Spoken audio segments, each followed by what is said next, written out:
नमस्ते दोस्तों। मेरे नाम है योगेश शर्मा। एक छोटी सी कहानी सुनाता हूं भगवान के प्रिय भक्त की, जो मंदिर में जाता था, पूजा अर्चना करता था, भगवान के बड़ा करीब था। एक दिन उसने भगवान से कहा कि भगवान, आप कब तक यहां मूर्ति बन के खड़े रहेंगे? आज आप जरा घूम आइए, आपकी जगह मैं खड़ा हो जाता हूं। अगर आप मुझे आज्ञा दे। भगवान ने कहा, ठीक है, मैं चला जाता हूं, लेकिन एक बात का ध्यान रखना है। और वो एक बात यह है, शर्त यह है कि यहां जो भी आए दर्शन के लिए, जो भी मांगे, जो भी करे, जो भी हो, तुम कुछ मत बोलना, तुम कुछ मत करना, बस मूर्ति बनकर खड़े रहना।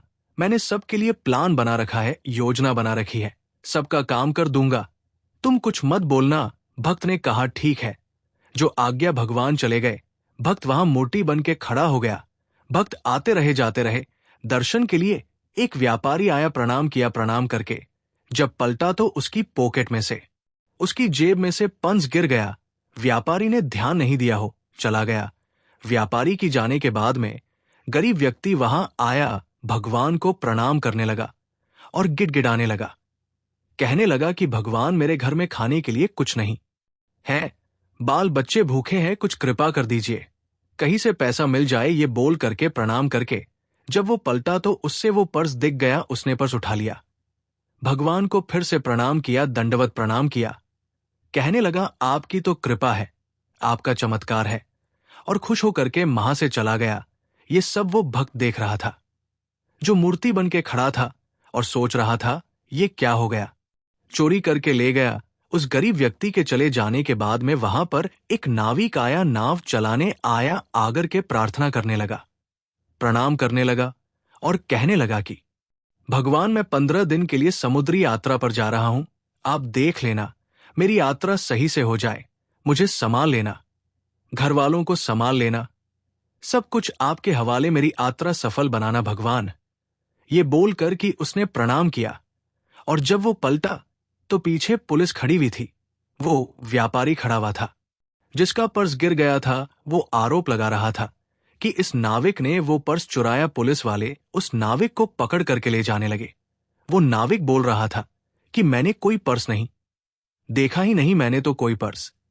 लेकिन पुलिस वाले सुन नहीं रहे थे, क्योंकि व्यापारी का आरोप था। तो अस नाविक को ले जाने लगे। तभी वो भक्त, जो मूर्ति बन के खड़ा था, वो कहने लगा कि अरे, इसने नहीं चुराया, इससे पहले एक गरीब आदमी आया था, वो चुरा के ले गया, उसके घर जाओ, मिल जाएगा। भी पुलिस वाले पहुंच गए उस गरीब आदमी के घर, उसके घर से पर्स मिल गया।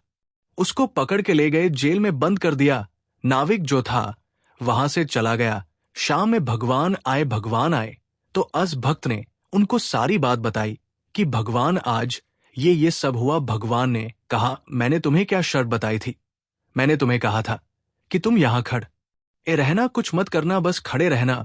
मैंने सबके लिए योजना बना के रखी है, तुमने सारा काम बिगाड़ दिया। उस व्यापारी की जेब से पर्स गिर गया था, उसमें इतने पैसे नहीं थे कि उसका नुकसान हो जाता। वो बहुत बड़ा व्यापारी है, लेकिन वो पर्स जिस गरीब इंसान को मिला था, उसके परिवार का खर्चा चल जाता, उन्हें भोजन मिल जाता। वो लेके चला गया था पर्स।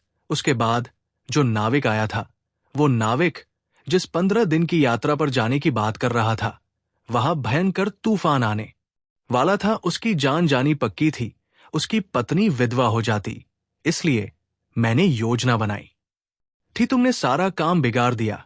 तुमने उस गरीब आदमी को जेल में डलवा दिया, उस नाविक को यात्रा पर भेज दिया। अब उसकी जान चली जाएगी, उसकी पत्नी विधवा हो जाएगी।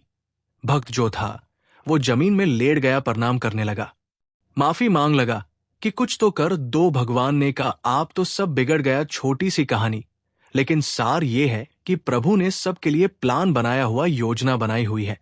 तो अगर आपके मन का नहीं भी हो रहा है, जो आप चाह रहे हैं वो आपको नहीं भी मिल रहा है, तब भी आपके दिल से धन्यवाद निकलना चाहिए, क्योंकि उस पर आपका भरोसा प्रगाढ़ होना चाहिए। एक बार फिर से वही बात कहूंगा जो अक्सर आपसे कहता हूं, हमेशा कहता हूं, ऊपर वाले के आशीर्वाद के साथ, अपनी मेहनत और अपनों के प्यार के साथ कर दिखाओ। कोई जैसा कि दुनिया करना चाहे आपके जैसा। किसी ने बड़े कमाल की बात कही है कि आपका कद चाहे जितना लंबा हो, आप आने वाले कल को कभी देख नहीं सकते।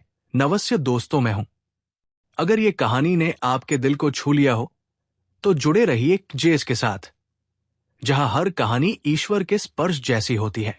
अगली कहानी तक नमस्कार।